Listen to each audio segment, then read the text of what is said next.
ताई, आज काहीतरी कुरकुरीत आणि टेस्टी रेसिपी बनवूयात. हो मानसी, चल आज बनवूया आळूच्या वड्या. या रेसिपीसाठी मी घेतलेली आळूची पानं, हिरव्या मिरच्या, लसूण, बेसन पीठ, तांदळाचं पीठ, जिरे, ओवा आणि तीळ. सर्वात आधी मिक्सरमध्ये लसूण, हिरव्या मिरच्या, जिरे आणि ओवा बारीक ग्राइंड करून घ्यायचा. आता एका मोठ्या भांड्यात बेसन पीठ, तांदळाचं पीठ, चवीनुसार मीठ आणि मिक्सरमध्ये ग्राइंड केलेलं वाटण घेऊन हे सर्व मिश्रण एकजीव करायचं.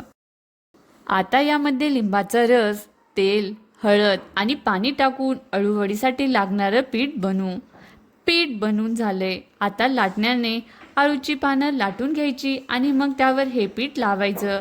एका पानावर दुसरं अळूचं पान ठेवून त्यावर पीठ लावून या दोन्ही पानाचा रोल बनवून घ्यायचा.